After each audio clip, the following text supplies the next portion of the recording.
Assalamualaikum warahmatullahi wabarakatuh.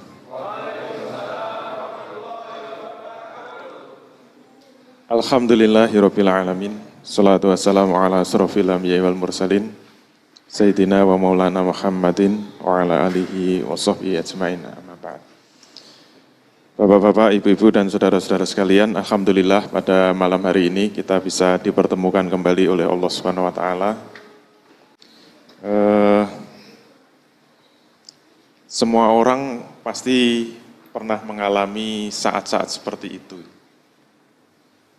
Kalau tadi dikatakan saya sempat ikut mengajar atau menyampaikan sesuatu, saya dulu pun juga pasti pernah mengalami hal yang sama.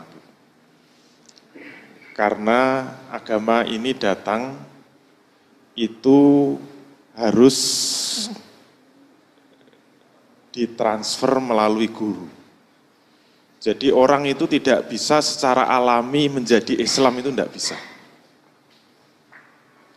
Kalau kita sejak lahir, kemudian tumbuh, berkembang, tanpa diajari dengan Islam, tanpa kita itu berguru kepada guru yang tahu tentang Islam, maka tidak mungkin kita itu bisa menjadi Islam. Dan orang yang tidak kenal Islam itu boleh dikatakan secara sederhana itulah yang disebut manusia yang masih jahiliyah. Seganteng apapun, sesakti apapun dia tetap jahiliyah. Termasuk saya sendiri juga pasti mengalami fase jahiliyah. Kemudian bertemu dengan Islam. Nah, begitu kita ketemu dengan Islam itulah saat-saat yang menentukan. Karena itulah pertaruhan hidup kita. Saya dulu juga bersama-sama dengan yang lain, juga ngaji, juga bertemu dengan Islam. Akhirnya apa? Akhirnya keputusan itu pertaruhannya pada diri kita masing-masing. Setelah kita tahu kebenaran dan setelah kita tahu bahwa yang kita jalani selama ini salah, bisnis kita ini selama ini salah, apa yang kita jalani ini salah, dan kita sudah tahu yang benar, maka pertaruhannya apa? Kita akan berhijrah untuk menuju kepada kebenaran atau kita tetap akan bertahan kepada kejahilian. Itu keputusannya ada pada diri kita sendiri. Terbukti juga peserta ini kan awalnya mulai dari IBC edisi 1 meludak. Saya masih ingat di hotel di Jalan Kaliurang itu sampai ada yang lesehan di depan, yang di belakang pada berdiri, tempat duduk disediakan 200 enggak cukup. Pada kemana semua itu, pada hilang. Itu artinya apa? Ada yang benar-benar memutuskan untuk mau berhijrah, ada juga yang sudah merasa nyaman, sudah merasa jenak dengan apa yang dilakukan. Itu semua keputusannya pada diri masing-masing. Kalau saya hanya sarana saja, hanya bisa membantu, dan saya juga terus berproses untuk menuju kepada kebenaran. Itu sebagai pengantar ya. Baik, kita sekarang masuk ke materi. Kita sekarang membahas pondasi yang kedua. Judulnya apa? Membangun pondasi bisnis 2. Berarti minggu depan membangun pondasi bisnis 3. Enak ya, biar nggak pusing mencari judul.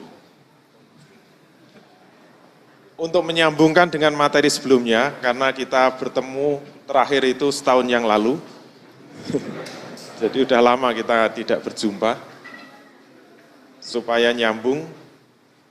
Terakhir kita mengatakan, yang saya sampaikan adalah, yang disebut membangun bisnis, yang disebut membangun pondasi bisnis, itu kita harus berani memulai membangun dari akarnya, dari pondasi yang paling dasar, pondasi yang paling dalam. Kemarin juga sudah kita jelaskan setahun yang lalu, bahwa yang disebut membangun pondasi yang benar-benar kuat itu bagaimana? Penjelasan kemarin, saya menunjukkan ada 2 pilihan. manusia. Kemarin yang jadi contoh masuk enggak? Yang dari Bantul masuk ya? Oh, Purworejo ya, lupa ya. Saking banyaknya forum yang saya isi, bisa ngeles juga. Masih dari Purworejo? Subhanallah, luar biasa. Nggak kapok juga.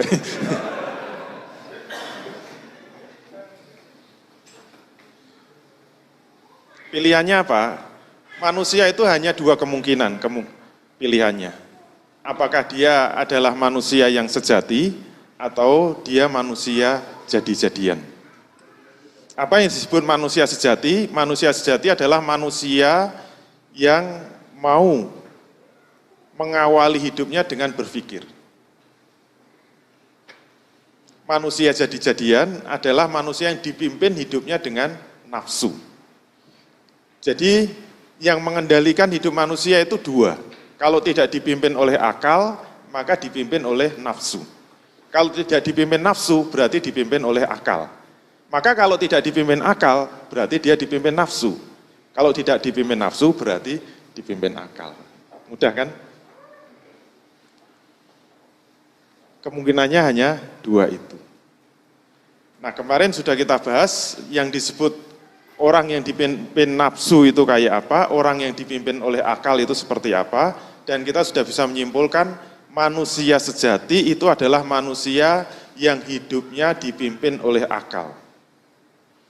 Tapi bukan sembarang akal, bukan sembarang berpikir, yang disebut hidup yang dipimpin oleh akal adalah orang yang mau mengawali hidupnya dengan berpikir. Jadi jangan sampai kita itu melangkahkan kaki, jangan sampai kita pergi kemana-mana, jangan sampai kita melakukan aktivitas apa saja, termasuk kita melakukan aktivitas bisnis sebelum kita berpikir. Itu manusia yang sejati. Dan aneh bin ajaib, mengaku manusia, sudah pergi kemana-mana, sudah melakukan aktivitas apa saja, tetapi tidak pernah mengawali hidupnya dengan berpikir. Kalau dia itu mengaku jadi manusia, itu berarti manusia jadi-jadian. Bentuknya aja manusia, bahasa Jermannya kelotokannya aja manusia. Tapi sebenarnya dia bukan manusia. Pasti dia dipimpin oleh nafsunya. Karena kemungkinan pemimpin diri kita itu hanya dua saja. Seperti kemarin kita contohkan, rumah tangga itu kemungkinan pemimpinnya dua. Kalau tidak bapaknya, ibunya. Kalau tidak suaminya, istrinya.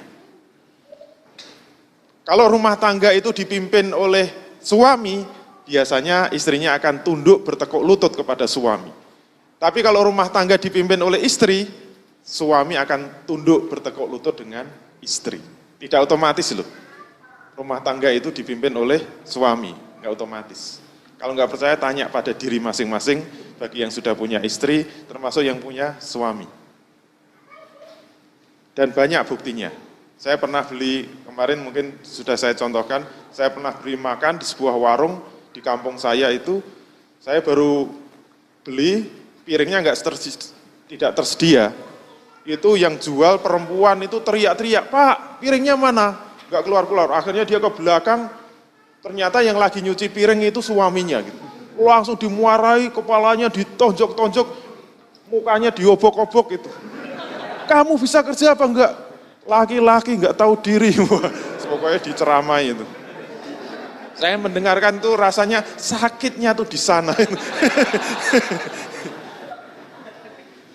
Berarti ada memang suami yang bertekuk lutut di bawah ketiaknya perempuan. Enggak otomatis. Kemungkinannya cuma dua itu. Manusia juga demikian. Kalau hidupnya tidak dipimpin oleh akalnya, dia dipimpin oleh nafsunya. Maka kalau kita mengaku manusia sejati, yang harus kita jawab terlebih dahulu, kalau memang kita ini manusia yang hidup, kita manusia yang sudah menjalani kehidupan ini, kita manusia yang sudah menjalani semua aktivitas hidup ini, maka pertanyaan yang harus kita jawab adalah pertanyaan-pertanyaan yang mendasar.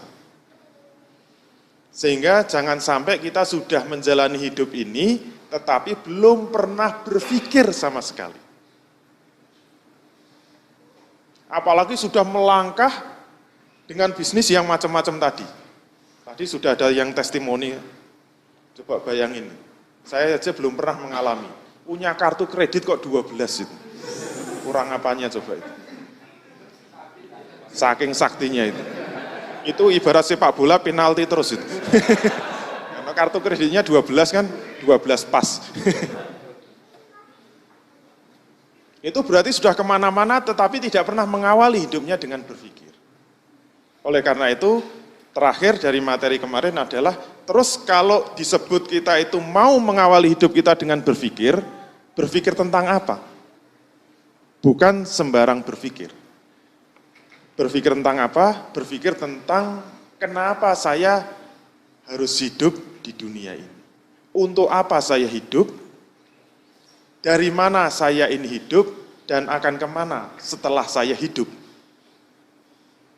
Itulah pertanyaan yang sebenarnya akan membelenggu seluruh hidup kita. Akan mengikat seluruh hidup kita. Dalam bahasa Arabnya, tadi Mas Sakti sudah belajar bahasa Arab kan. Bahasa Arabnya itu Uqdatul Kubro. Itu simpul besar kehidupan kita. Jadi sebenarnya setiap diri kita itu di leher kita, di dalam tubuh kita itu ditaleni, diikat, ada sebuah simpul, ada sebuah tali yang sangat besar yang mengikat kita, yang membuat kita itu tidak bisa bergerak kemana-mana. Ibarat kita itu dimasukkan ke dalam karung, tidak bisa lari kemana-mana. Yaitu apa? Apa yang mengikat hidup kita, apa yang membelenggu hidup kita. Sebenarnya yang membelenggu hidup kita itu adalah pertanyaan-pertanyaan tadi. Yang itulah kebutuhan setiap manusia untuk menjawabnya. Sehingga yang disebut manusia sejati, kalau belum bisa menjawab itu secara benar, maka dia tidak layak disebut sebagai manusia. Dia juga tidak layak menjalani kehidupannya. Pasti kalau dia melakukan aktivitas hidup, dia akan dipimpin, dia akan dikontrol, dia akan dikendalikan oleh nafsunya. Dan dia punya akal, akan diperas, akan digunakan untuk mengabdi kepada nafsunya. Itu kemarin sudah kita bahas. Sehingga yang harus kita jawab hari ini adalah,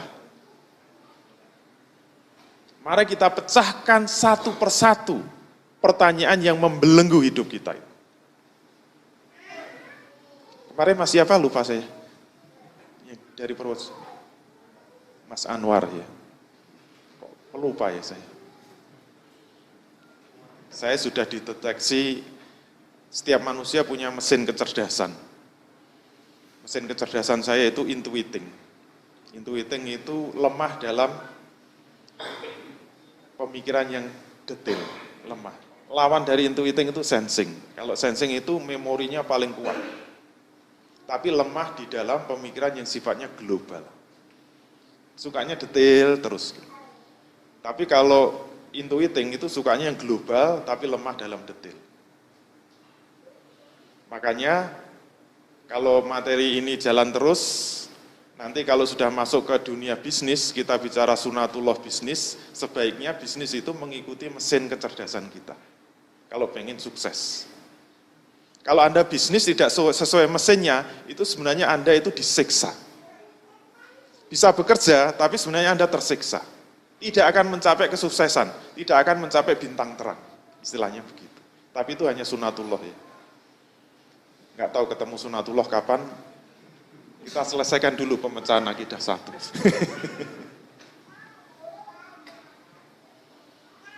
Kita urutkan, kalau pertanyaan kemarin untuk Mas Anwar, ketika dia ditaruh di Malioboro, kemudian lolak-lolok di tengah Malioboro, ternyata kenapa dia diem saja, waktu ditanya kok diem saja, cuma duduk di Malioboro, apa enggak tertarik sama mobil-mobil yang mewah? Saya tertarik. Apa enggak tertarik sama makanan-makanan yang lezat? Saya tertarik. Apakah enggak tertarik sama perempuan-perempuan yang indah? Saya tertarik. Apakah enggak tertarik dengan rumah-rumah yang mewah? Saya tertarik. Tapi kenapa diam saja? Saya diam saja itu karena saya memiliki satu pertanyaan, yang kalau tidak dijawab, saya tidak bisa melakukan aktivitas apa saja. Pertanyaannya apa Mas Anwar? Saya ditaruh di Malioboro itu untuk apa? Apa tujuan saya dibawa ke Malioboro? Apakah saya dibawa ke Malioboro untuk ngejar-ngejar cewek? Atau ngejar-ngejar mobil, jilat-jilat mobil, ngelus-ngelus mobil? Memangnya saya ini pegawainya Mas Sakti apa? Tukang cuci mobil. Apakah untuk itu saya dibawa ke Purworejo? Sebelum ini terjawab, maka saya tidak akan melakukan aktivitas apapun juga dalam hidup ini. Walaupun sekedar melangkahkan kaki, saya tidak akan melakukan aktivitas apapun juga. Itu manusia sejati. Jadi, oleh karena itu, mari kita jawab satu persatu dengan menggunakan apa? Hari ini kita selesaikan dengan teori berpikir tingkat 1. Apa enggak hebat itu? Kalau dalam buku saya memang saya tulis berpikir itu sampai tingkat 6. Tapi untuk IBC ini saya sampaikan nanti insya Allah sampai tingkat 3 saja. Karena untuk tingkat 6 itu yang kuliah di Hamfara. Kalau enggak kuliah di Hamfara enggak dapat tingkat 6. Biar perguruan tingginya laku.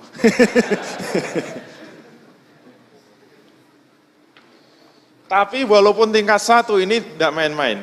Alhamdulillah saya sudah mencoba untuk mempraktekkan, sudah mencoba untuk banyak diskusi dengan beberapa kalangan. Ternyata memang luar biasa gitu. Walaupun berpikir tingkat 1, terutama nanti kalau ketemu orang yang mabuk filsafat, orang yang suka bergelut dengan filsafat, kita coba. Kita tandingkan dengan berpikir tingkat 1 saja sudah habis itu. Belum tingkat 6 ya, baru tingkat 1. Dan semua kegalauan kita, semua kebingungan manusia insya Allah juga terjawab dengan teori berpikir tingkat 1. Kalau saya sendiri dulu waktu kuliah itu memang benar-benar gila filsafat. Walaupun saya tidak kuliah di Fakultas Filsafat, saya kuliahnya itu tetangganya Mas Sakti.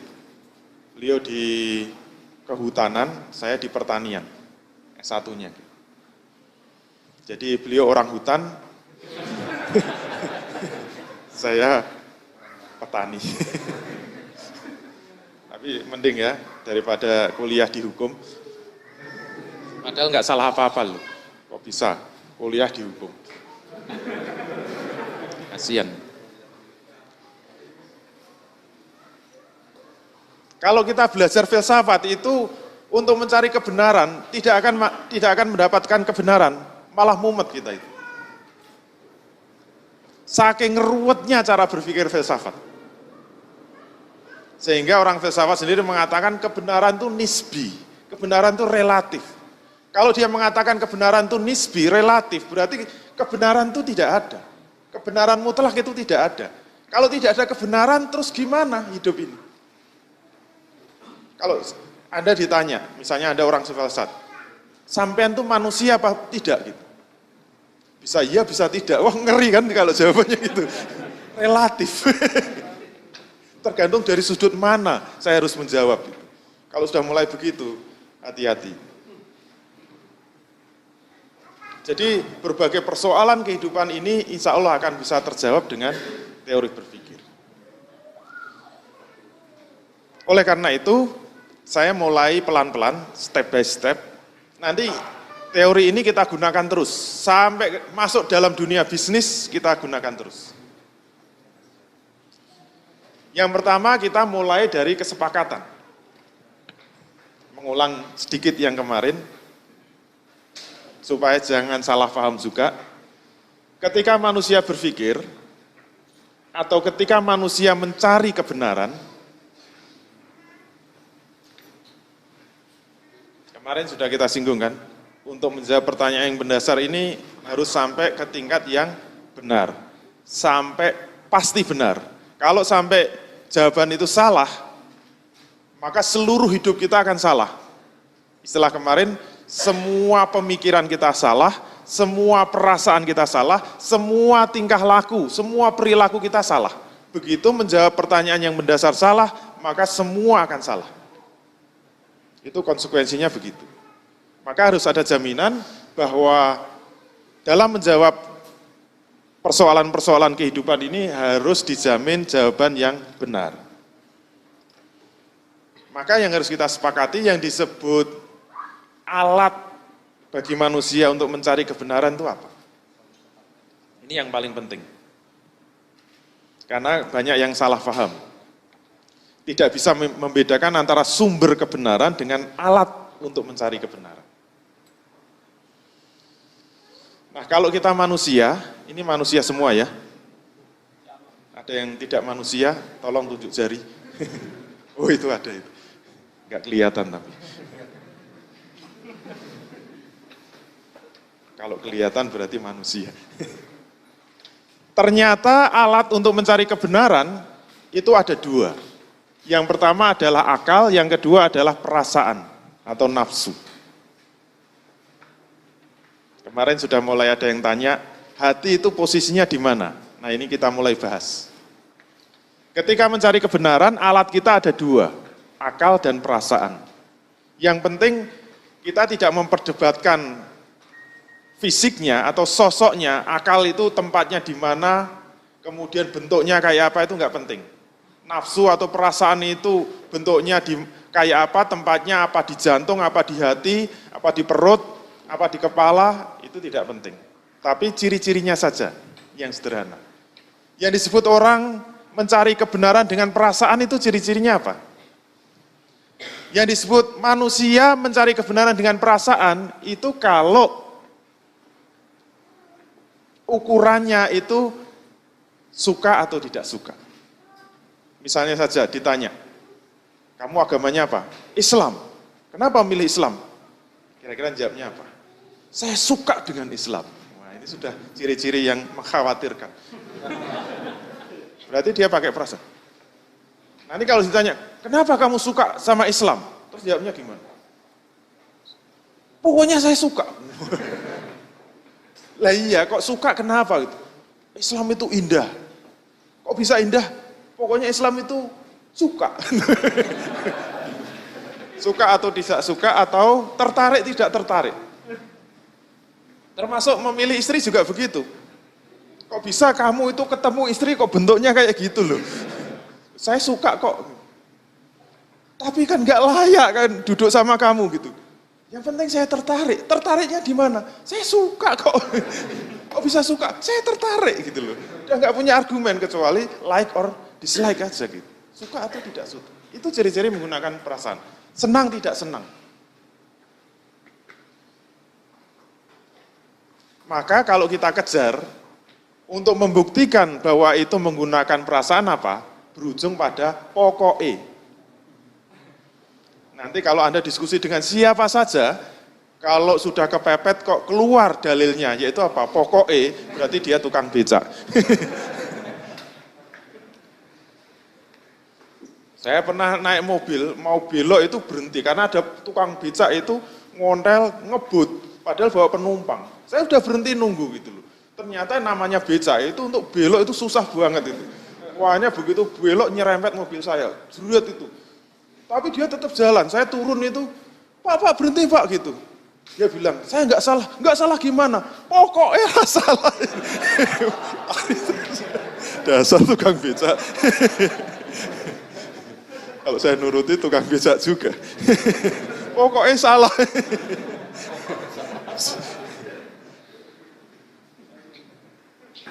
Ciri-ciri mencari kebenaran dengan perasaan itu berujung pada pokoknya. Kenapa kamu milih Islam? Pokoknya Islam, yes. Kenapa suka sama Islam? Pokoknya Islam paling bagus. Kenapa milih Islam? Pokoknya Islam saja, yang lain enggak gitu loh. Kenapa Islam? Pokoknya Islam. Enggak punya argumen apa-apa. Itu ciri-ciri pakai perasaan. Sehingga kebenarannya itu bersifat subjektif dan emosional. Tidak bisa mengantarkan kepada kebenaran yang hakiki, kebenaran yang pasti. Saya dulu ingat ada seorang artis masuk Islam. Perlu disebut enggak namanya?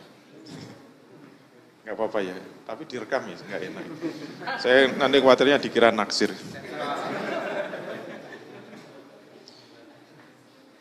Pre-memori. Enggak usah. Pokoknya Arisnya cantik gitu. Saya itu nggak sengaja pas di rumah sakit, saya masih ingat. Di rumah sakit Sarjito, besok teman saya yang sakit, saya duduk itu menduduki sebuah tabloid, itu covernya perempuan cantik, judulnya apa? Mbak titik masuk Islam. Saya penasaran, kenapa kok masuk Islam? Saya buka beritanya, ternyata diwawancari oleh wartawan. Mbak, kenapa? Anda itu artis besar, artis ternama, ngetop, kok mau-maunya masuk Islam, kenapa? Ternyata jawabnya nggak disangka, dia mengatakan, saya masuk Islam itu karena tertarik sama pacar saya. Kebetulan pacarnya Muslim. Tertarik apa? Tertarik ketika melihat pacar saya itu sholat. Saya lihat, biasanya pacar saya itu petakilan, gitu. Biasanya kan kelakuannya kayak gitu. Tapi pas sholat itu, saya lihat itu auranya begitu tenang, begitu sejuk, begitu apa? Begitu lembut, gitu. Saya lihat wajah dari atas sampai bawah itu begitu tenang ketika sholat. Sehingga saya tertarik masuk Islam, kenapa? Melihat orang sholat. Terus gimana? Betul kan? Begitu dia sholat, dia akan merasakan ketenangan yang luar biasa. Kenapa? Pertama kali sholat. Saya yakin orang yang sangat pengen sholat, kemudian sholat, itu sholatnya bisa sangat kusuk. Mungkin sholat duhur, 4 rakaat bisa 1 jam. Gitu. 1 rakaat itu 15 menit. Itu berdirinya lama, rukuknya lama, sujudnya lama, menikmati betul gitu. Kenapa? Sholat yang pertama. Mungkin sampai nangis-nangis, wah betapa bahagianya saya masuk Islam. Betapa nikmatnya sholat dalam Islam. Betapa sejuknya sholat dalam Islam. Sholat pertama. Mungkin dia kaget itu. 1 jam sholat duhur, baru aja selesai, tahu-tahu Allahu Akbar, ini apa lagi? Sholat lagi. Capek belum selesai nih. Sudah sholat lagi. Iya, berapa? 4 lagi. Wah iya, jangan khawatir, khusuk lagi. Tadi pertama berapa? 1 jam. Yang kedua 3/4 jam. Masih khusuk itu, wah nikmat betul itu. Selesai sholat, jos gitu kan, rasanya yes itu enak betul. Begitu sore, mandi aja belum, sudah azan maghrib itu. Loh ini ngapain lagi? Sholat lagi. Berapa? 3 rakaat. Jangan khawatir. Saya masih ingin sekali sholat. Sholat yang ketiga, 1/2 jam selesai. Masih nikmat. Masih menikmati betul gitu. Begitu selesai sholat maghrib, belum ada 1 jam itu. Diazani lagi. Sholat lagi. Iya, 4 rakaat lagi. 4 rakaat. Sudah mulai 1/4 jam selesai. Biasanya kemudian tidur malam, molor bangunnya mungkin jam 7, jam 8, ini jam 4:30, jam 4 sudah dibangunkan. Ngapain? Sholat lagi. Kok sholat terus? Saya khawatirnya apa? Kalau orang masuk Islam karena perasaan, karena tertarik atau tidak tertarik, karena suka atau tidak suka, itu bahayanya apa? Begitu dia merasakan bosan, itu bisa keluar lagi dari Islam. Kok keluar lagi kenapa? Bosan, Islam sholat terus. Gak ada nikmatnya gitu. Masa baru enak-enak tidur, baru dingin-dinginnya, suruh bangun sholat itu. Apa gak ada kerjaan lain? Udahlah bosan saya. Kalau masuk Islam, dia memperoleh kebenaran dengan perasaan. Bahayanya apa? Bersifat subjektif, emosional. Mengikuti apa kata perasaan. Kalau pas suka, menggebu-gebu. Coba kalau pas nggak suka. Makanya kalau Anda, suami istri kok menjalin ikatan pernikahan, dasarnya juga emosi, juga dasarnya perasaan. Karena jatuh cinta itu membahayakan betul itu. Saya yakin itu nggak berumur panjang. Kalau dasar pernikahan karena saling jatuh cinta. Kenapa kamu menikah dengannya? Saya sangat mencintainya. Kadar cinta itu berapa lama sih? Mohon maaf ya, saya sudah pengalaman. Cantik-cantiknya istri itu loh. Kalau sudah tahu semuanya sebulan bosen itu. Nanti pembantunya yang kere, jelek itu jadi lebih cantik dari istrinya. Kenapa? Dasarnya perasaan. Ya enggak? Saya cerita sama mahasiswa, apa begitu sih Pak? Masa sih sama istri cantik kok bisa bosen gitu. Saya tanya, kamu belum menikah kan? Belum, nggak bisa diceritain. Sekarang yang paling mudah apa? Kamu sekarang suka makan apa? Makanan yang paling suka kamu apa? Saya paling suka sate. Oke, mau saya traktir. Setiap hari menunya sate terus. Pokoknya saya kasih sate. Saya bayari nggak apa-apa. Tapi syaratnya apa? Harus kamu makan dan harus habis terus. Kalau sampai nanti kamu itu nggak habis, kamu harus kembalikan semua biaya yang saya keluar. Mau nggak? Dan saya ingin tahu kamu kuat bertahan berapa lama. Kalau masih bisa sebulan, tak bayari terus, 2 bulan. Masih kuat, 3 bulan gitu. Kalau kamu masih bilang suka sama sate, saya ingin tahu wajah Anda gitu. Perasaan itu ada batasnya. Dan itu sangat berbahaya. Menjalin pernikahan dengan perasaan itu juga sangat berbahaya. Pokoknya kalau orang udah ngomong, saya ini sangat cinta sama kamu. Kamu orang satu-satunya yang paling kamu cintai. Itu orang yang paling bohong besar itu. Pokoknya wanita saya kasih tahu, itu pokoknya gombal itu. Pokoknya kalau ada laki-laki ngerayu Anda begitu, jawabannya gombal gitu loh. Gak ada yang benar gitu. Omongan laki-laki itu gombal semua. Saya jamin, Mbak. Tapi anehnya, wanita itu sangat suka digombali. Sehari aja nggak gombal itu. Lepek-lepek itu. Saya kalau pulang malam-malam itu, ketemu istri malam, itu mesti yang diminta pertama kali apa? Mas kok nggak gombal? Oleh karena itu, perasaan tidak bisa mengantarkan pada kebenaran. Berarti alat apa yang harus kita pakai? Akal. Apa ciri-ciri akal? Yang pertama, kalau Anda menjawab dengan akal itu pasti punya argumen. Contohnya kembali kepada agama tadi. Mas, agamanya apa? Islam. Kenapa kamu memilih Islam? Jawabannya bukan suka atau enggak suka, kan? Ada argumennya. Karena Islam itu agama yang benar. Nah, begitu kan. Kok tahu bahwa Islam itu benar? Wah, ada dalilnya. Inna dina indallahil Islam. Sungguhnya agama yang diridhoi Allah adalah Islam. Islam itu agama yang benar, agama yang lain salah, agama Kristen salah, agama Katolik salah, Hindu, Buddha salah, yang benar hanya Islam. Nah, itu berarti punya argumen. Yang kedua apa? Setiap argumen itu bisa ditanyakan lagi argumennya. Kenapa Anda percaya, Anda yakin, Anda mengatakan bahwa Islam itu benar? Alasannya apa? Argumennya apa? Masih bisa dijawab? Kalau masih bisa dijawab, berarti dia menggunakan akal. Saya percaya bahwa Islam benar, kenapa? Karena menurut Al-Quran, agama yang benar adalah Islam. Ada argumennya kan? Oke. Maka setiap argumen itu masih bisa dipertanyakan argumennya. Kenapa Anda percaya sama Al-Quran?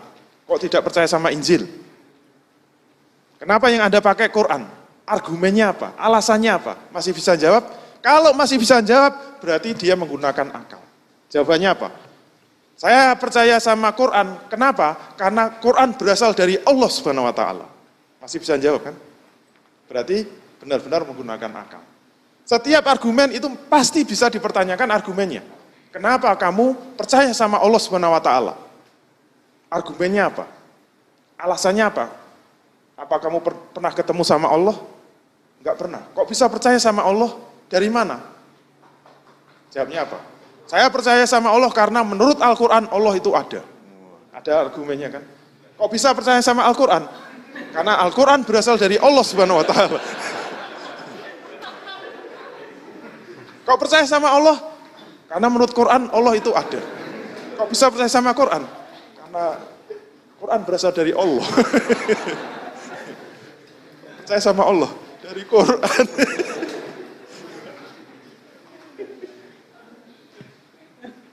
Kalau jawabnya gitu, apa bedanya sama orang Kristen?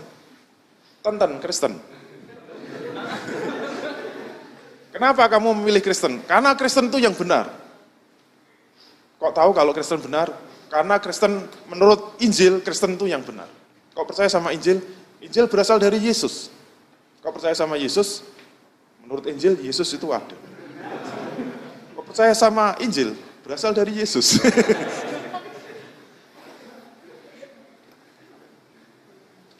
Itu yang mengkhawatirkan orang filsafat. Orang filsafat akhirnya mengatakan kebenaran itu enggak ada, relatif.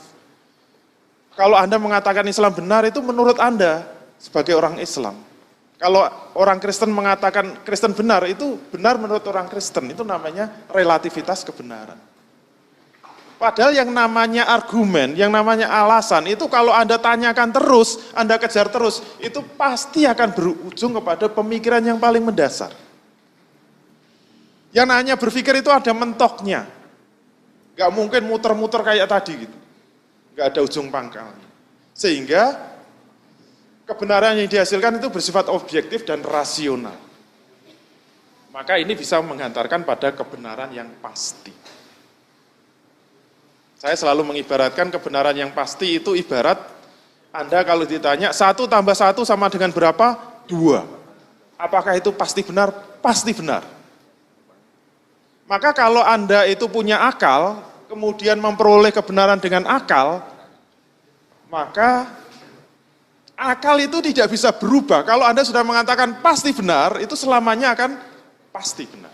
Sebagaimana Anda memahami 1 tambah 1 sama dengan 2. Misalnya Anda ditanya orang, Mas 1 tambah 1 sama dengan berapa? 2. Salah kamu. Yang benar berapa? 3. Gak bisa, yang benar 2. Kemudian Anda ditempel, plak, katakan 3 gitu. Tidak, wah masih. 2, tawandang, 2 itu. Katakan 3, tidak, wah makin kencang gitu. 2 gitu, pukuli terus gitu, seksa. Diseksa kayak apapun, dia akan bertahan. 2 gitu. Kenapa? Dikunci oleh akalnya, gak bisa berubah. Hanya orang gila yang mengatakan 1 tambah 1 sama dengan 3. Dan sekarang terakhir, buka mulutnya, gitu. Langsung ditodongkan pistol. Gitu. Katakan tidak, kalau tidak meledak kepalamu. Iya, 3 gitu. Loh kok berubah gitu? Yang berubah apanya? Perasaannya, bukan akalnya. Kenapa? Perasaannya itu kan bicara takut tidak takut, suka tidak suka. Itu bahasa perasaan, bukan bahasa akal. Kalau dia mengatakan, ya Pak, 3 Pak, ampun Pak, gitu. Itu akalnya mesti protes. Sampean udah goblok apa? Apa udah gila apa? Masa 1 tambah 1 sama dengan 3 gitu? Dari mana itu? Udahlah diem, yang penting kita selamat. Oh iya.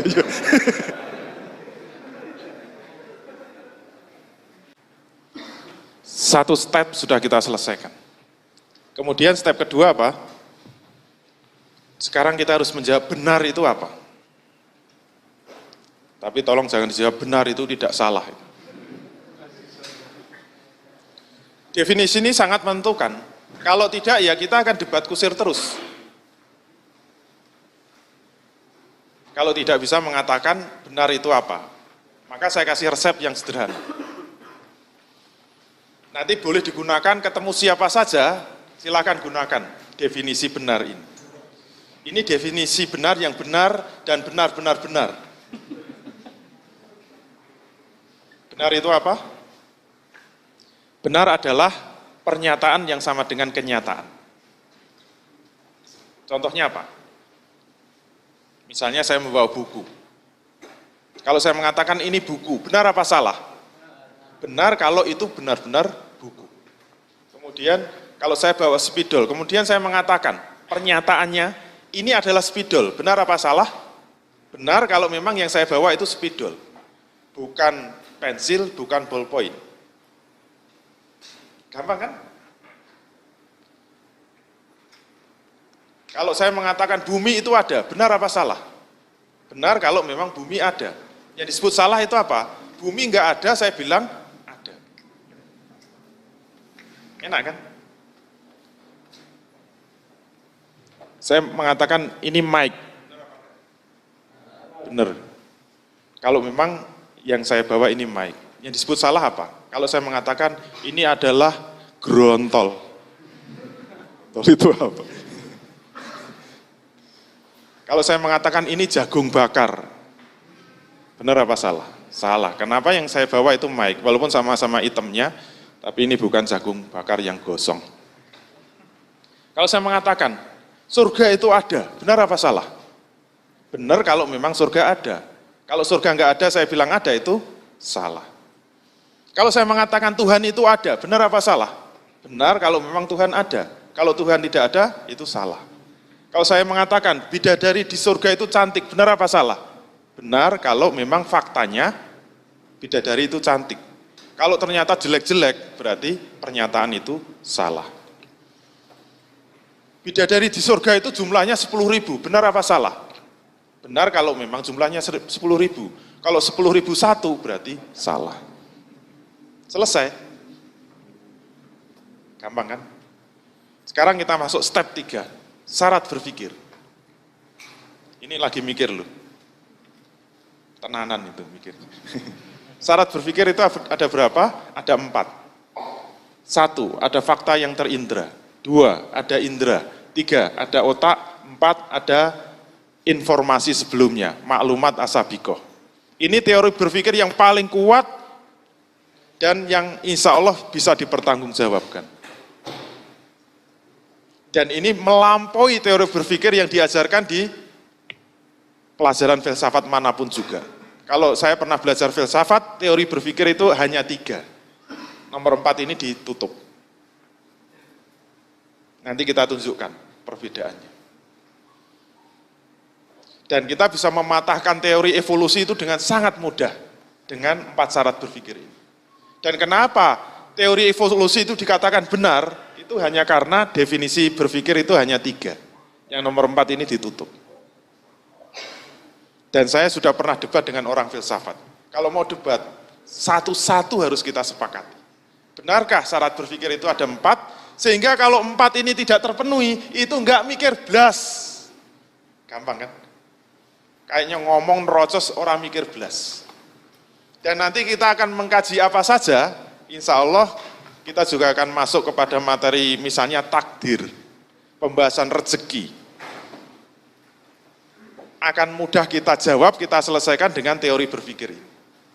Kalau enggak, nanti kita ngomong masalah takdir itu enggak selesai-selesai. Kenapa enggak selesai-selesai? Karena sudah takdirnya. Oke, siap? Kita mulai nomor 1. Syarat berpikir ada fakta yang terindra. Betul enggak? Kita buktikan. Untuk menunjukkan bahwa berpikir menurut orang filsafat itu bisa seluas-luasnya, sebebas-bebasnya, kita bantah. Bahwa berpikir itu dibatasi 4 syarat tadi. Kalau enggak percaya, saya ambil contoh yang paling mudah.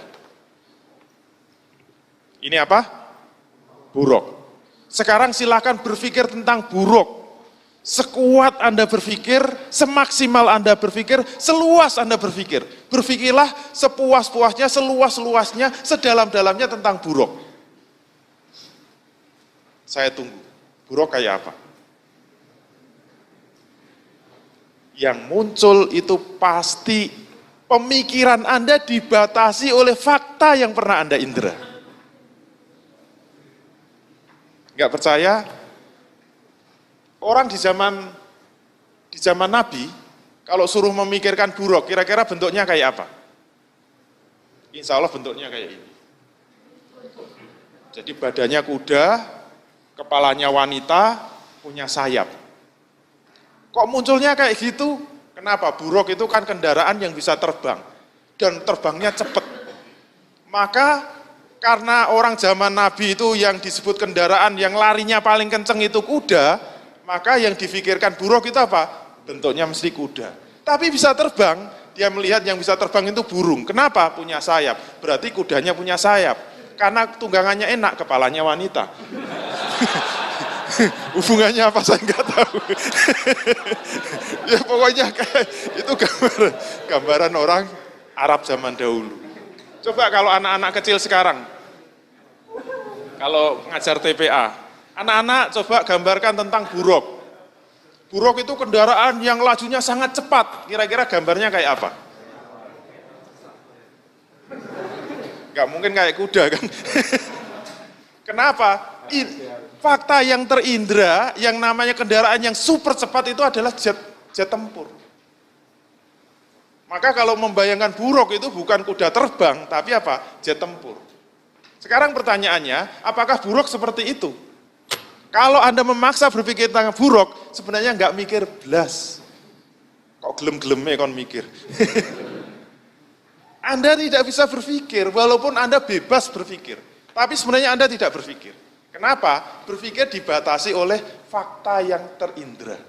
Kalau Anda tidak pernah mengindra, maka Anda tidak pernah bisa memikirkan fakta itu. Enak kan? Ini hantaman pertama untuk kaum filsafat, para filosof. Syarat kedua, harus Anda indra. Masih hafal indra itu ada berapa? 1, penglihatan. 2, pendengaran.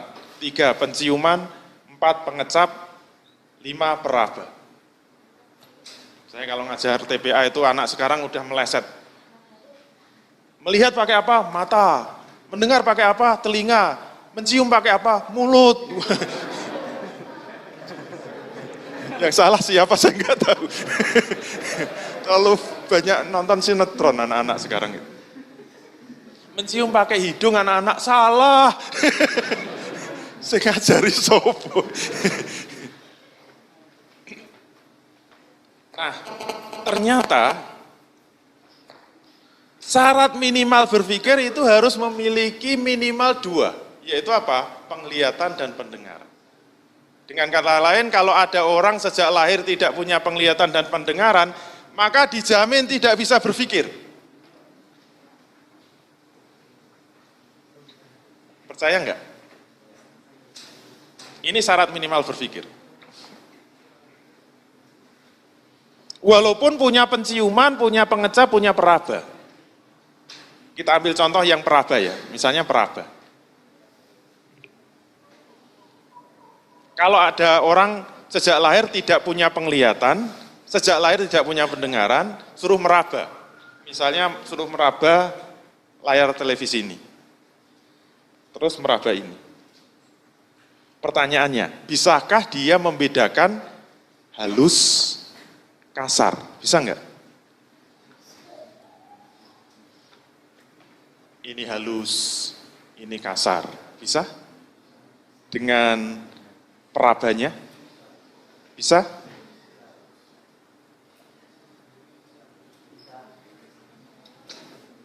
Kalau dia dikasih api, panas.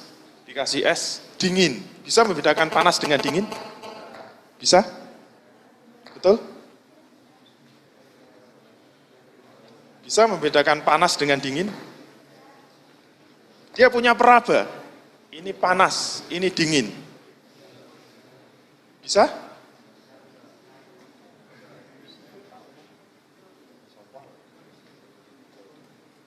Jawabnya apa? Tidak bisa. Jawabnya apa? Tidak bisa. Jawabnya apa? Tidak bisa. Masa membedakan panas sama dingin nggak bisa? Kenapa? Dari mana dia tahu istilah panas? Sejak lahir nggak punya pendengaran kok. Dari mana dia tahu istilah dingin? Ayo. Kata dingin itu nggak pernah masuk ke memorinya. Dari mana dia tahu kata halus? Kata halus nggak pernah masuk ke otaknya. Dari mana dia tahu kata kasar? Dia bisa meraba-raba tapi nggak ngerti ini kasar, ini halus. Wong kata halus dengan kata kasar nggak pernah masuk ke dalam memorinya. Kalau dia tidak punya maklumat, nggak punya memori, nggak punya daftar kata-kata dalam otaknya, bagaimana dia bisa berpikir? Tidak bisa. Demikian juga kalau dia cacatnya separuh, maka kemampuan berpikirnya juga separuh. Misalnya dia tidak punya penglihatan sejak lahir, tapi punya pendengaran. Pernah nonton film The Mask? Apa? Topeng. Tapi banyak versinya, versi yang romantis. Ceritanya ada anak lahir, itu wajahnya jelek kayak pakai topeng. Semua orang yang lihat mesti takut. Apalagi perempuan, nggak cuma takut, jijik, lari terbirit-birit. Tapi singkat cerita, anak ini lama-lama menjadi besar, jadi pemuda. Dan akhirnya apa? Dia pengen punya pacar juga gitu loh. Coba bayangkan, ini ceritanya kan dia cuma punya ibu. Dia nangis terus tiap hari, minta tolong pada ibunya supaya bisa mencarikan pacar. Ternyata setiap dikenalkan, begitu lihat wajahnya itu mengerikan, mesti takut. Begitu lihat wajahnya mengerikan, takut. Gak ada satupun orang yang mau jadi pacarnya. Tapi singkat cerita, ternyata dia beruntung. Tiba-tiba dia bawa pulang perempuan yang sangat cantik jelita. Dikenalkan sama ibunya, dia mengatakan apa? Ini pacar saya. Ibunya kaget bukan kepala. Kok bisa itu loh, punya pacar yang sangat cantik. Kenapa? Karena pacarnya buta. Walaupun cantik tapi buta. Ditanya sama ibunya, benar kamu mau pacaran? Benar. Kenapa? Karena pacar saya sangat ganteng. Tanya ganteng itu apa? Tahu? Pas pacaran juga lucu, diajak jalan-jalan sama The Mustang, orang yang kayak topeng tadi. Diajak jalan ke pantai, kemudian dia cerita, wahai pacarku, lihatlah laut yang membiru. Langsung tanya, mas biru itu apa sih? Gimana sih? Ayu-ayu kok kuper. Diajak jalan ke gunung, lihat gunung yang menghijau. Wah gunungnya indah, kenapa mas? Warnanya hijau. Hijau itu apa sih mas? Gitu. Gak ngerti, hijau aja gak ngerti. Betapa rendahnya. Kenapa? Karena dia kurang separuh. Kalau dia cacat sejak lahir itu dengan pendengaran, itu pikirnya juga kurang. Dia nggak bisa memahami rayuan yang sangat gombal itu kayak apa. Gitu. Musik yang indah itu kayak apa. Coba suruh membedakan, kamu suka musik rock atau musik pop? Rock itu apa, pop itu apa? Rock itu yang apa? Yang dipakai perempuan itu loh. Malah mumet kan dia. Gak bisa membedakan musik yang bagus, musik yang indah, gak ngerti. Oleh karena itu syarat berpikir minimal itu punya penglihatan dan pendengaran. Yang ketiga, harus punya otak. Tapi otak ini hanya merupakan syarat berpikir. Otak itu harus ada, tapi jangan dibalik. Jangan dibalik, akal itu identik dengan otak, itu salah. Ini hanya untuk menunjukkan bahwa otak itu syarat berpikir, tapi tidak semua orang yang punya otak itu bisa berpikir. Kalau nggak percaya cari orang gila, kemudian dirogoh, otaknya insya Allah masih utuh, itu masih ada. Kenapa dia punya otak tapi gila? Itu tandanya apa? Dia sudah tidak punya akal, tapi masih punya otak. Berarti otak tidak sama dengan akal. Tapi untuk berpikir, itu membutuhkan otak. Syarat keempat, ini yang paling penting untuk membantah teori berpikirnya orang materialisme, kaum filosof, harus ada maklumat sebelumnya. Kalau nggak percaya kita lihat cerita Tarzan. Kalau memang misalnya benar cerita Tarzan. Suatu hari ada bangsawan Inggris yang jalan-jalan ke hutan di sebuah pulau terpencil. Kemudian anaknya hilang di tengah hutan. Anaknya masih bayi. Kemudian dia dipelihara oleh serigala misalnya. Atau dipelihara oleh simpanse. Atau dipelihara oleh Mas Sakti, orang hutan.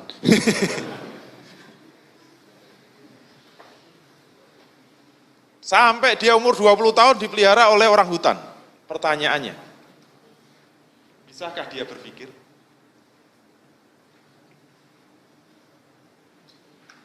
Sejak bayi dia sudah hilang. Dia menjadi orang yang dewasa, misalnya umurnya 20 tahun, berarti apa? Inderanya normal, otaknya normal, perabaannya normal, penciumannya normal, matanya normal, pendengarnya normal. Misalnya dia suruh berpikir.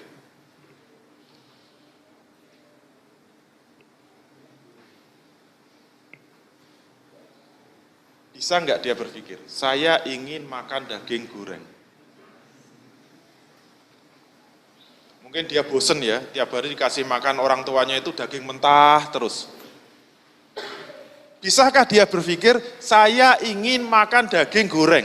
5 kata saja, bisa? Nggak bisa, kenapa? Kenapa? Karena dia tidak punya maklumat sama sekali. Saya itu apa nggak pernah dengar. Ingin itu apa nggak pernah dengar. Makan itu apa nggak pernah dengar. Daging itu apa nggak pernah dengar. Goreng itu apa nggak pernah dengar. Jadi hanya untuk berpikir saya ingin makan daging goreng itu nggak bisa.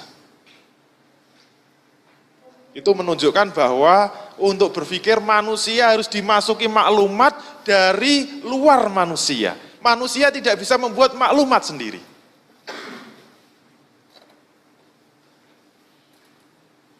Orang materialisme mengatakan bahwa maklumat itu kan diperoleh dari apa? Pengamatan indera yang berulang-ulang.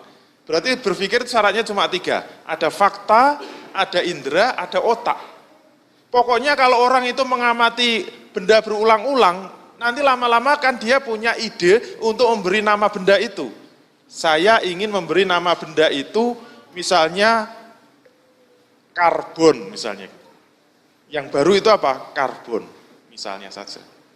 Bisa? Dia ketemu benda baru kemudian dikasih nama mobil, dikasih nama kayu, dikasih nama batu. Dulu ini nggak ada namanya, dia ketemu batu, dia mati berulang-ulang terus. Menurut teori materialisme, berpikir cuma 3 syaratnya kan. Ada fakta yang terindra yaitu batu, kemudian ada indera yaitu mata, kemudian direfleksikan ke otak, kemudian otaknya punya ide. Saya ingin memberikan nama benda ini batu. Bisa?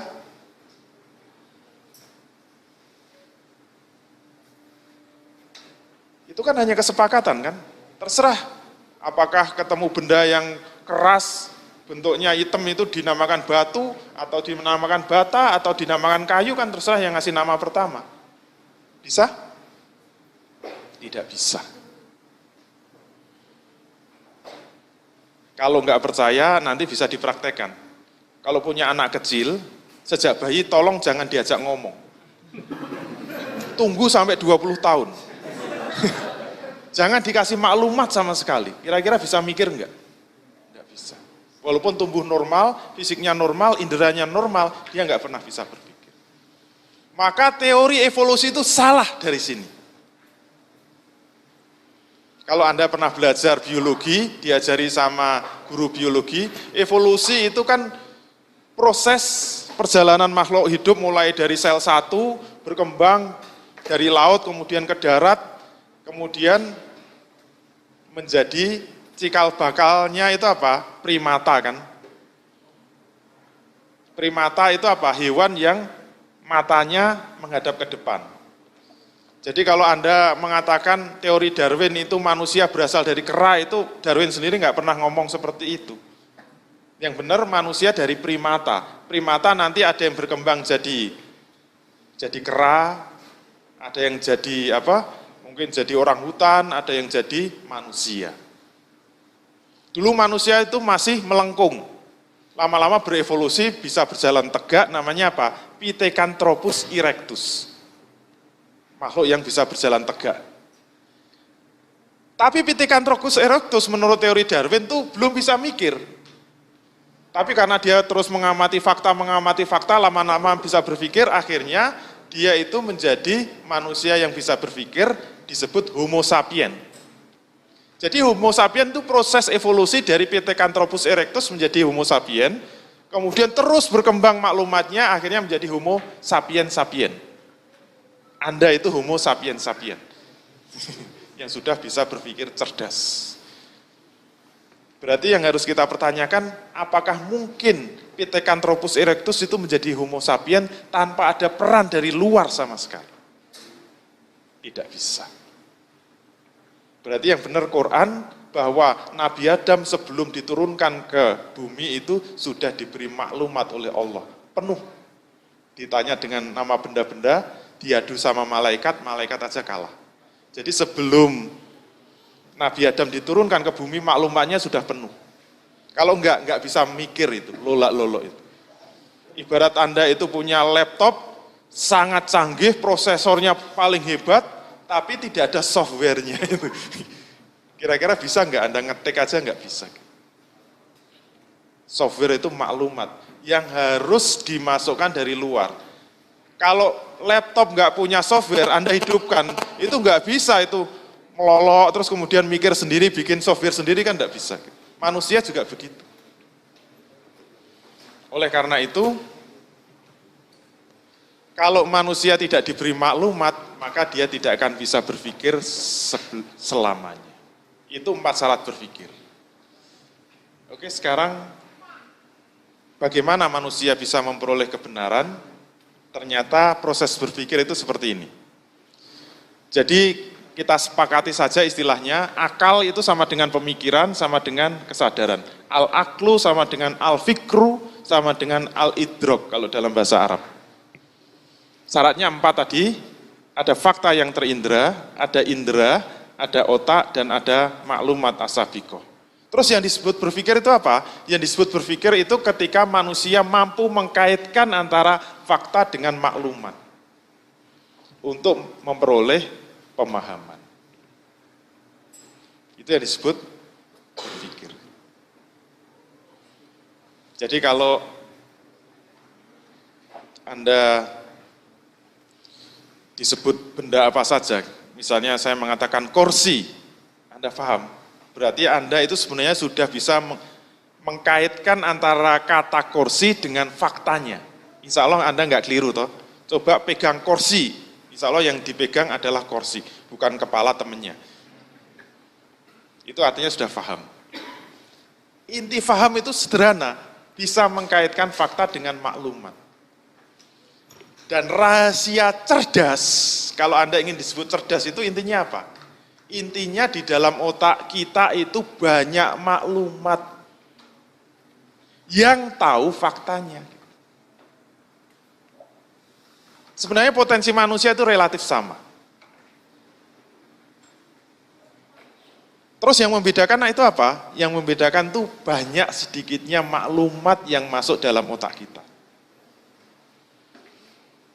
Anda jangan mengatakan orang yang kuliah kedokteran itu lebih pinter. Wah, orang kedokteran itu pinter. Istilah-istilahnya aja susah gitu.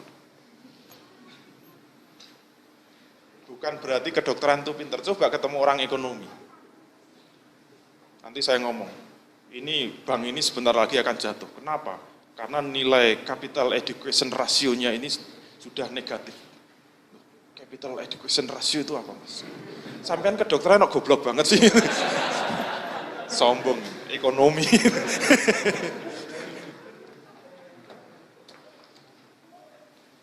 Tetangga kita itu kemarin meninggal, kenapa? Gagal ginjal. Apa mana itu?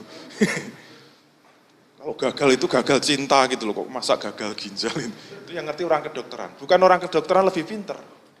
Itu hanya masalah maklumat. Jadi kalau ingin disebut pinter, itu apa? Perbanyaklah maklumat. Banyak membaca, tapi jangan sampai ketika kita membaca nggak ngerti faktanya. Kadang-kadang Anda melihat orang ekonomi kayaknya pinter, banyak istilah-istilah. Saya dulu pertama kali mau belajar ekonomi gara-gara apa? Terjadi krisis moneter, kemudian semua orang ekonomi mengatakan, ini kenapa terjadi krisis moneter? Ini karena apa? Karena Indonesia mengalami defisit transaksi berjalan. Wah, yang berjalan-jalan apa sih? Jalan-jalan aja kok sampai defisit itu. Kayaknya saya goblok banget itu. Kalau Anda membaca berita, begitu ada istilah nggak tahu, saya jamin tuh tidak bisa memahami. Itu berarti apa? Tidak bisa mikir. Kenapa? Pasti ada istilah yang kita tidak tahu. Jadi yang disebut pinter itu apa? Kalau ada istilah apa saja, ada kalimat apa saja, paham, berarti itu pinter. Kalau Anda ingin mendidik anak Anda menjadi pinter, perbanyaklah maklumat. Tapi jangan dicekoi maklumat saja. Yang namanya dicekoi maklumat itu hanya hafalan, hafalan, hafalan. Nggak ngerti faktanya, itu seperti Anda kuliah SMA, diajari kimia, saya ingat dulu. Karena gurunya itu nggak pernah belajar teori berpikir, anak-anak sekarang belajar kimia. Hari ini yang kita pelajari adalah teori penggaraman. murid ngeluh semua. Katanya belajar kimia, kok diajak masak ini. Masa disuruh masak di dapur gitu. Kenapa? Belajar penggaraman gitu. Kalau kata penggaraman itu tidak dikaitkan dengan fakta, itu hanya jadi maklumat terus. Nggak akan paham. Banyak pelajaran SMA yang kita pelajari, kita hafalkan. Kenapa hilang semua? Karena nggak ada yang paham.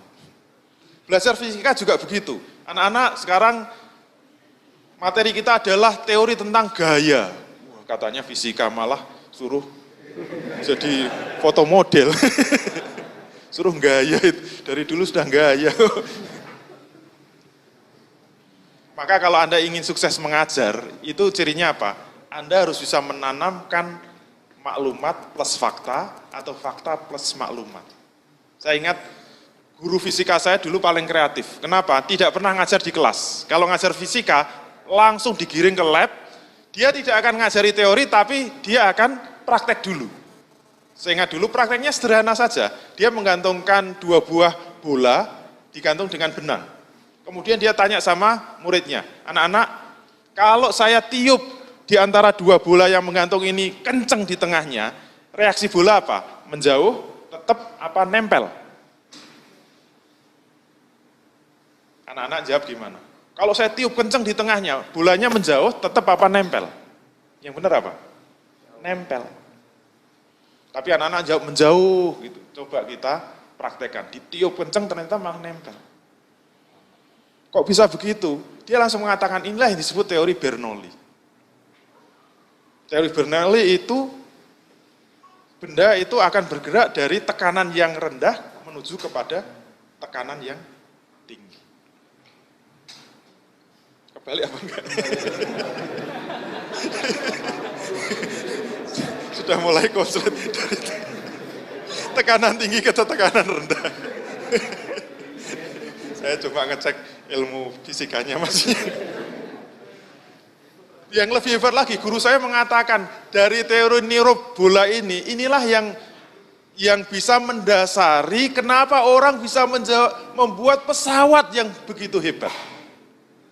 Kenapa pesawat itu dari besi yang sangat berat, kok bisa terbang ke angkasa, itu hanya karena hukum Bernoulli. Wah itu siswa-siswa kan semangat gitu loh. Hanya dari hukum begitu, saya itu nempel sampai sekarang gitu, walaupun saya bukan mahasiswa fisika. Teori, nanti kalau dibuat rumus kan gampang ya, P1 itu lebih gede apa P2. Pokoknya intinya apa? Tekanan tinggi menuju tekanan rendah. Makanya kalau kita itu lagi naik bis, jendela kita buka, korden yang ada di bis itu kira-kira kena angin tuh masuk apa malah keluar? Malah keluar kan. Kenapa? Tekanan di luar itu rendah. Kenapa? Anginnya kenceng, tekanannya kan rendah. Di dalam bis lebih tinggi, mesti korden akan lari keluar. Anda membuang apa saja tinggal lempar ke atas, langsung kesedot keluar.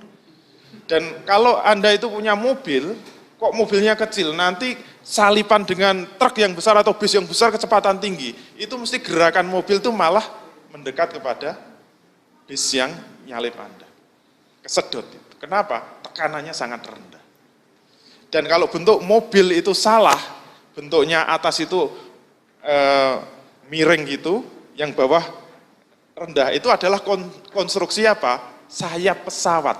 Sayap pesawat itu dibuat seperti itu, yang atas itu melengkung, yang bawahnya lurus. Nanti kalau digerakkan ke depan, itu terbang sendiri. Kenapa? Karena bawah itu tekanannya tinggi, yang atas tekanannya rendah. Mesti akan terangkat ke atas. Yang membuat dia terbang bukan karena dorongan jet, tapi bentuk sayapnya. Itu nyantol terus, kenapa? Faham. Faham itu apa? Bisa mengkaitkan fakta dengan maklumat, dan itu disebut pemikiran tingkat 1. Baru tingkat 1 loh ya. Terus kalau tingkat 2 gimana? Kalau kita ingin membenarkan sesuatu yang tidak terindra. Contohnya apa? Ingin tahu sesuatu di balik tembok. Kita ingin tahu apa yang ada di dalam tanah. Kita ingin tahu apa yang ada di dalam samudra. Kita ingin tahu apa kandungan bumi. Kita ingin tahu apa yang ada di balik langit. Kita ingin tahu surga itu ada atau tidak. Kita ingin tahu Tuhan ada atau tidak. Ini tidak bisa dengan berpikir tingkat 1. Harus dengan berpikir tingkat 2. Seperti apa? Jangan kemana-mana, tetap bersama kami. Wassalam. Terima kasih Anda telah menyaksikan tayangan persembahan Pengusaha Rindu Syariah. Silahkan hadiri acara-acara yang kami buat seperti Islamic Business Coaching, di mana kita dapat mempelajari kerangka berbisnis Islam, kemudian Islamic Business Sharing, di mana kita bisa belajar kepada pengusaha yang telah menerapkan bisnis syariah, Fikih Bisnis Islam, di mana kita bisa bertanya dan memecahkan permasalahan-permasalahan bisnis kontemporer, dan Muslimpreneur Power Camp, di mana kita akan termotivasi untuk menjadi pejuang syariah dalam berwirausaha. Sampai ketemu di pertemuan berikutnya. Wassalamualaikum warahmatullahi wabarakatuh.